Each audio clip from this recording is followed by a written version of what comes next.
बहुत सारे तासुरात हमारे बहुत सारे प्रोफेशनल्स के बारे में और ख़ास तौर पे साइकोलॉजिस्ट के बारे में ज़रूर होते हैं कि हमें हमारे घर वाले तो नहीं ठीक कर सके या मुझे फ़लाँ बंदा नहीं सपोर्ट कर सका फ़लाँ नहीं, तो एक साइकोलॉजिस्ट कैसे सपोर्ट कर सकता है। लेट मी टेल यू, एक प्रोफेशनल जो होता है उसके पास हज़ारों ऐसे तरीके होते हैं जिससे वो सपोर्ट करता है अपने क्लाइंट को, और हर मुमकिन कोशिश तक हम तो ख़ास तौर पर मैं तो ज़रूर चाहती हूँ कि हर मुमकिन कोशिश करूँ कि मेरा क्लाइंट जो है वो इस प्रॉब्लम में से बाहर निकला। और हमज़ा की स्टोरी आपके सामने पहली स्टोरी नहीं है, इससे पहले भी बहुत सारी स्टोरीज़ हम आपसे शेयर कर चुके हैं और ये स्टोरी सिर्फ इसलिए शेयर की जाती है कि आपको ये कॉन्फिडेंस आ सके कि आप भी अगर किसी मसले में फंसे हुए तो थोड़ी सी हेल्प जो है वो आपको इससे निकाल सकती है। हमें मौका दीजिए आपको हेल्प करने का, आपको रिग्रेट नहीं होगा, आपकी लाइफ जो है ज़रूर चेंज होगी। हमज़ा, चेंज क्लिनिक पे फर्स्ट डे आने के बाद कैसे फिर आगे चीज़ें चली, ये बताओ। फर्स्ट ऑफ ऑल तो जब मैं फर्स्ट डे आया था आपसे, जो मैंने अपना स्टार्ट लिया था, तो घर जाके तो मेरा यही था, क्या हुआ, कुछ भी नहीं हुआ।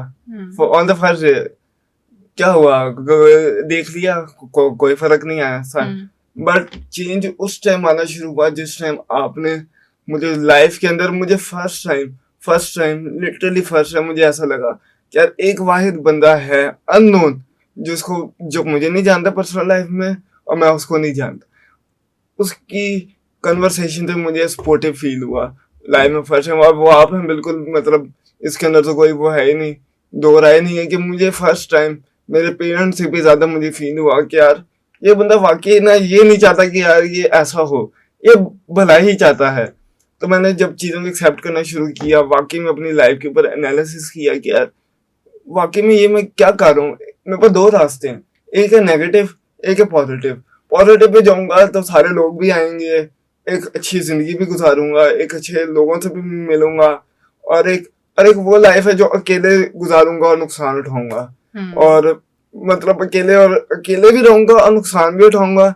और एक रास्ता वो है कि जहाँ पे सारे प्यार भी करेंगे, लाइक जिनके साथ नहीं बनती उनके साथ भी शायद बन जाएगी। और ऐसा हुआ कि हमज़ा ने इतनी मेहनत की कि इसके जो फैमिली के लोगों के साथ इसकी कुछ नेगेटिव चीज़ें चल रही थी वो भी बेहतर हुई। एंड उसके आगे जो है सपोर्ट ग्रुप का, जो हमारा सपोर्ट ग्रुप है जी एक, जिसको मैं अक्सर आप लोगों को दावत देती हूँ कि आप लोग उसका हिस्सा बने। हमने हमज़ा की जब काउंसलिंग वगैरह करना शुरू कर दी, इसकी सेहत थोड़ी सी बेहतर होना शुरू होगी, तो फिर मैंने इसको ऑफ़र किया कि अब तुम्हें हमारे सपोर्ट ग्रुप का हिस्सा जो है वो बनना शुरू करें। हमज़ा इस वक्त आपको जितना कॉन्फिडेंटली, बल्कि मैं ये चाहती हूँ कि ये खुद बताएं कि ये जो बोल रहे हैं ये क्या है बेसिकली। एक्चुअली जब मैं आपके पास आया था तो ऑब्वियसली आपने मुझे फर्स्ट डे कहा था कि मैं इस तरह से स्पोर्ट ग्रुप रन करती हूँ, but I was not accepting that. मैं कहता था मैं कैसे करूँगा, ये कौन करेगा ये। एक तो कभी कभार होता ना का मेरा माइंडसेट वो वाला नहीं था, मेरा माइंडसेट हर टाइम लड़ना झगड़ना, नेगेटिविटी, ये वो। लेकिन एकदम से जब आपने मुझे ये वाला ग्रुप इंट्रोड्यूस किया जो आपने बनाया, यंग माइंड्स, मेरे जैसे उन बच्चों के लिए जो एक पोटेंशियल तो रखते हैं लेकिन वो हिडन होता है, वो छुपा हुआ होता है, उसको निकालने के लिए आपको थोड़ा किसी न किसी वेपन की जरूरत होती है कि वो निकल आए। तो हमने इसी तरह आपने यंग माइंड्स को शुरू किया जिसमें आपने मुझे ऐड किया और एडमिन बनाया। तो हम चाहते हैं कि मेरे जैसे बच्चे जो इस फाइट से लड़े हैं वो इजीली उनके लिए आसान हो जाए इस सिचुएशन से निकलना। ब्यूटीफुल जी। द यंग माइंड्स हमारा एक यूथ ग्रुप है जिसका हमज़ा जो है, ये इनकी रिस्पॉन्सिबिलिटी है, ये हम दोनों का इनिशिएटिव है, जिसको मैं पहले भी रन करी थी मगर अब उसको लीड कर रहे हैं हमज़ा उस ग्रुप को। और ये सपोर्ट ग्रुप जो है ये हमारा यूथ के लिए है। हमज़ा और हम जैसे और बहुत सारे लोग जिनको हमारी हेल्प की ज़रूरत है वो हमारे इस ग्रुप का हिस्सा बन सकते हैं और हमारा सपोर्ट ग्रुप जो है ज्वाइन भी कर सकते हैं। हमज़ा, ये बताइए कि आप स्टटरिंग भी करते थे, अब आप नहीं करते माशाल्लाह, अब तो आप बड़ा फ्लुएंट और बड़ा इस तरह से बोलते हैं। हमज़ा, जैसे हमारा सपोर्ट ग्रुप जो कॉफलन DHA फेज़ 5 पे हम एवरी सैटरडे और संडे भी इकट्ठे होते हैं, उसको हम करेओके का नाम भी देते हैं मगर वो हमारा सपोर्ट ग्रुप भी होता है। वहाँ पे आपने चीज़ें कैसी एक्सपीरियंस की? एक्चुअली जैसा मैं फिर से रिलेट करूँगा अपने बैकग्राउंड से, तो मैं जब भी ऐसी किसी महफिल जिसे हम कहते हैं या ग्रुप कहते हैं, जब भी हम इस तरह से बैठा करते थे तो मैं उसके अंदर नेगेटिविटी ही ढूंढा करता था। बट जब मैं करियोके नाइट पे आया सैटरडे संडे, आपने इनवाइट किया, मैं आया, तो तब मुझे पता लगा कि लोग किस तरह से सपोर्ट करते हैं, एक दूसरे को एंजॉय करते हैं।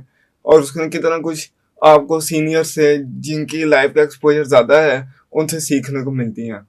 तो जब मैं आया था तो शुरू के अंदर तो मुझे था कि यार ये तो सारे बड़े बड़े हैं, कोई किसी पोस्ट पे है, कोई किसी पोजीशन पे है, अभी आई एम अ स्टूडेंट, तो मैं तो भी स्ट्रगल कर रहा हूँ, मेरा तो इनके साथ कोई उठना बैठना ही नहीं है। तो शुरू के अंदर तो मैं थोड़ा बोर भी हुआ, टू बी फ्रैंक, अगर शुरू के अंदर तो मैं बोर हुआ कि मैं यार क्या कर रहा हूँ। जब मैं फर्स्ट 2 टाइम आया तो थर्ड टाइम मैं नहीं आना चाह रहा था, क्या मैं क्या करूंगा जाके। बट मेरी मदर ने मुझे बैक किया, मेरे फादर ने मुझे बैक किया कि नहीं जाना है और उधर ही जाना है।